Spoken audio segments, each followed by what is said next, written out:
कांग्रेस नेता खड़गे ने पीएम मोदी को चिट्ठी लिखी। एक तरफ उन्होंने जहां पीएम मोदी को बधाई दी, वहीं भाजपा समेत सहयोगी दलों के नेताओं की ओर से कांग्रेस सांसद राहुल गांधी पर विवादित टिप्पणी को लेकर सख्त कार्रवाई की मांग की। इन चिट्ठियों के सिलसिले पर देखिए हमारे इलेक्शन मंत्रा के एडिटर विक्रम उपाध्याय का खास विश्लेषण। इन दिनों जुबानी जुगलबंदी खूब चल रही है। पहले राहुल गांधी ने अमेरिका में जाकर इंडिया के बारे में, प्रधानमंत्री मोदी के बारे में, भाजपा के बारे में तमाम अंतर्गत बातें की।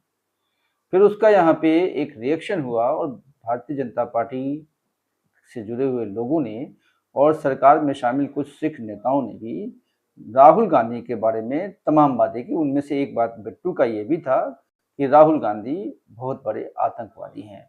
कुछ ने ये कहा कि राहुल गांधी की गति वही होगी जो उनके पिताजी और उनकी दादी की हुई।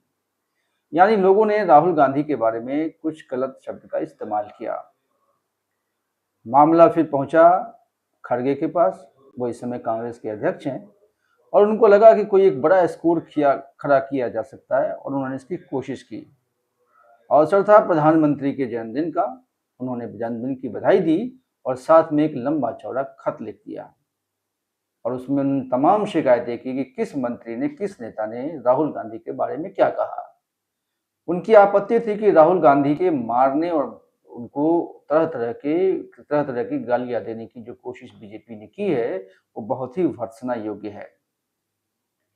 खड़गे ने यहाँ तक कहा कि मोदी और शाह जब इस पे खामोश रहते हैं तो इसको माना जाना चाहिए कि ये उनकी सहमति से बोल रहे हैं।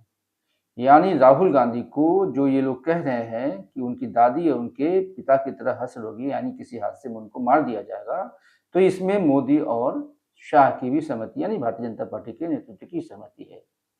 चिट्ठी वायरल हुई। चिट्ठी सार्वजनिक रूप से जारी की गई। खड़गे ने सार्वजनिक रूप से जारी की थी, इसलिए चिट्ठी वायरल हुई। अब उसका जवाब जेपी नड्डा ने दिया है और आपको मालूम है बीजेपी के पास या जेपी नड्डा के पास बहुत सारे ऐसे उदाहरण हैं जिससे वो बता सकते हैं कि कांग्रेस ने मोदी के बारे में क्या कहा। शुरुआत उन्होंने की सोनिया गांधी के उस बयान से जिसमें उन्होंने पहली बार प्रधानमंत्री नरेंद्र मोदी, जब वो गुजरात के मुख्यमंत्री थे, तब उन्होंने उनको मौत का सौदागर कहा था।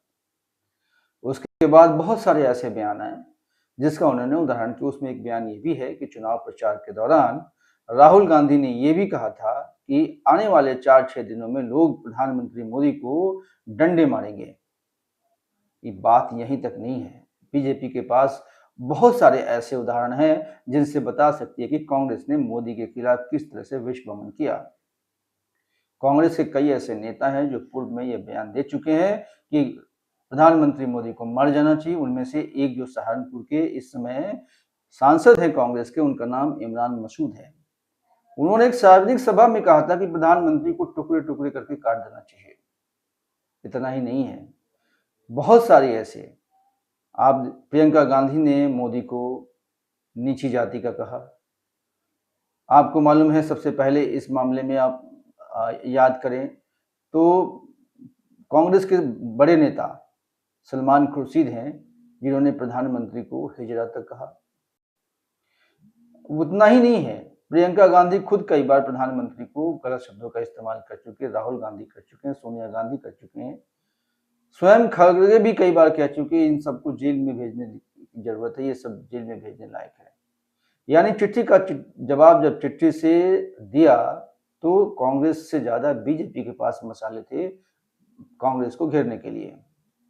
ये लोकसभा चुनाव के दौरान जितनी गंदगी, जितनी बदजुबानी हुई, उससे ज्यादा बदजुबानी उसके पहले भी हो चुकी है और चुनाव परिणाम के बाद भी हो रही है। कांग्रेस और बीजेपी में एक तरह से जुबानी दुश्मनी ठनी हुई है। हाथापाई की नौबत भी कई बार दोनों दलों के नेताओं के बीच में आ चुकी है, लेकिन इस समय जो लगातार यह कोशिश हो रही है और यह भड़काने वाली बात हो रही है कि प्रधानमंत्री मोदी को किसी तरीके से और भड़काया जाए और कहा जाए कि प्रधानमंत्री इस समय डरे हुए हैं, प्रधानमंत्री का आत्मविश्वास खत्म हो चुका है और प्रधानमंत्री किसी भी तरीके से देश को नेतृत्व देने के सक्षम में नहीं है। लेकिन कांग्रेस क्या करे, उसके पास अपनी बहुत सारी मजबूरियां, उनके अपने बहुत सारे ऐसे नेता हैं जिनकी जुबान रुकते नहीं है। उनकी प्रवक्ता लीजिए, वो आए दिन जो है वो मोदी को कभी चाय वाला तो कभी उनको जो है वो बुझा हुआ दीपक, कभी उनको अनपढ़ नेता, इस तरह की तमाम उपमाएं से वो बताती रहती हैं उनको। तो ये मामला ये है कि ये राजनीतिक बयानबाजी केवल राजनीतिक नीतियों पे या पार्टी कार्यक्रमों पे नहीं हो रही है। ये व्यक्तिगत रूप से तमाम लांछनों की शुरुआत कांग्रेस ने की थी और भारतीय जनता पार्टी ने उसका ठीक-ठीक जवाब भी दिया है। भारतीय जनता पार्टी के नेता भी इसमें पीछे नहीं रहे हैं। लेकिन ये सवाल उठता है कि लोकतंत्र में इस तरह की मर्यादाहीन बातों का सिलसिला कब तक चलता रहेगा? क्या ये चुनाव के परिणाम आने के बाद खत्म नहीं हो जाना चाहिए था?